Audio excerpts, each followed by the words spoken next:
All right, hey guys. As you guys know by now, about a week ago, the NHL made an announcement that Adidas will no longer be making the on ice jerseys for the NHL starting the 2024 season. So it's going to all be done by Fanatics, right? And there's been nothing but like sadness and crying and outrage on several videos that I've watched so far about what's this going to mean for jersey collectors and what kind of quality is Fanatics going to put out with the jerseys, considering some of their jerseys now, these breakaways are so horrible in the eyes of collectors. And I'm kind of like flabbergasted at this overreaction and complete lack of memory for every time the NHL makes a change like this to who's going to make the jerseys, right? Um, we started collecting jerseys, say back in the mid early '90s, right? When CCM was making both the on ice authentics, which were heavy quality, or high quality, heavy, quill, sewn on logo, team logo patches, had elbow patches, and had the CCM logo embroidered on the rear hem of the jersey on the right side. It was on both sides of the jersey. The CCM logo was embroidered with an NHL logo also embroidered. If it was a Wayne Gretzky jersey, because he used to tuck in his right side, so that would allow the left side to still show the emblems for anybody who remembers that time. Um, but here's the issue: the replica jerseys by CCM Masca were crap. Right? They were so lightweight and flimsy. They tore easily. The team emblems were heat pressed on with horrible glue. They would fray. And if anybody remembers, the CCM logo on the back rear was actually another heat pressed thing. It wasn't at the same size, as the on ice jerseys. I mean, here's a picture of what an on ice jersey would look like, right? If anybody can see that, so I can get that picture right, right? Here's what the on ice jerseys would look like for the NHL back then, right? So you had a fight strap on the Authentics.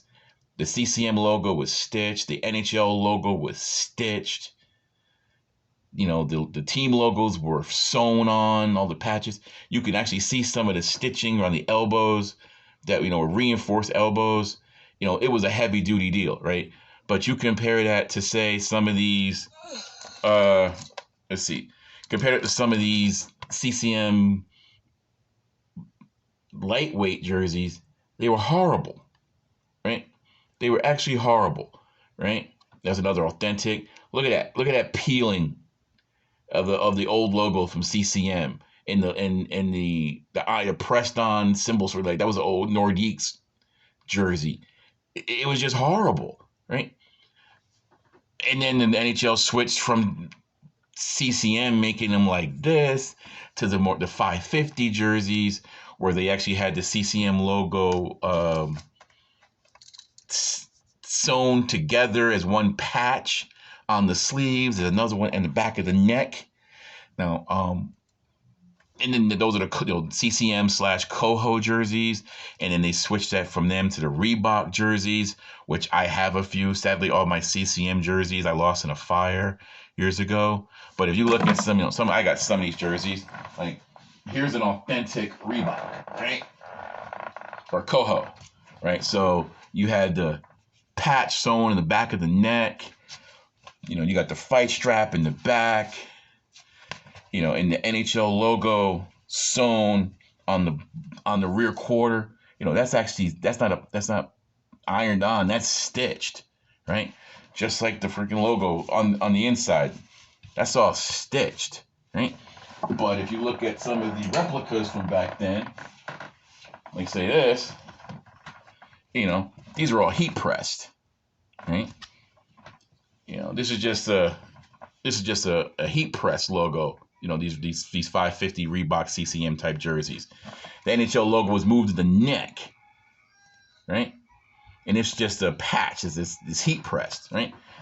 These are a better quality jersey than those CCM mascas, but again, they were still a replica jersey that was designed to be affordable as opposed to the professional jerseys that the team guys were wearing that would cost you $200, right? Sorry about that. So it's just one of these issues where now everybody's crying because, great, okay, CC Adidas is making the authentics, right? We got the better quality Adidas jerseys that are, Adidas logos embroidered, stitched on the back. You've got this shiny new logo on the collar to let you know it's an authentic. You've got the fight strap in the back. It's a higher quality.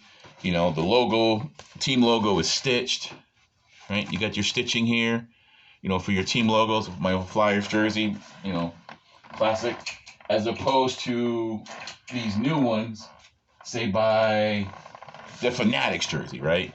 So replica, not shiny logo, heat pressed, team logo, and all the patches are all heat pressed. So you can't treat these and put these in the dryer because they'll go bad, right? They'll start to peel off because it's just heat press and glue. But they're designed to fold. Right?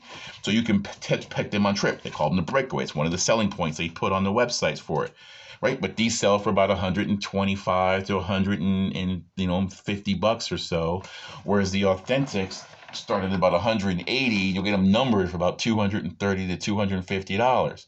That's if you buy them from the NHL's website. If you buy them from the actual team store at the arenas, you'll pay like close to 300 bucks from one of these numbered Authentics, right? So why is everybody complaining that Fanatics is going to go mess everything up, right? Oh my God, they're going to make the on ice jerseys too, and the quality is going to. No, the NHL is not going to accept that crap, right? They're going to be made by the same factory that's making them right now anyway, in Quebec. So why is everybody? Oh my God, my collection is going to go to crap.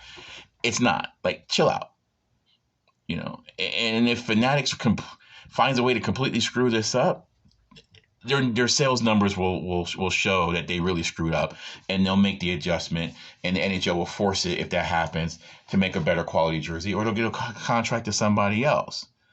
It's not worth with all this outrage, and I'm not like, relax, right? People have a short memory, and anybody who's been in the collection game for anything over than a couple of years will know that this happens all the time. Right? Again, since the mid '90s, I've seen from CCM Masca to the Coho Reeboks. Forgot Starter, and then now you've got this Adidas brand, and then Fanatics is making the replicas. They're replicas, right? They're designed to be affordable so people can go to their favorite arenas, rep their favorite team without breaking a freaking arm and a leg, especially for the kids. You're not gonna get a $250 jersey for your 8-year-old. They don't have them in that size anyway. So, or even 15-year-old. And you may just want to spend that one. If you got it, hey, you got it.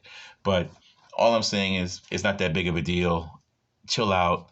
We're still gonna freaking have stuff to collect.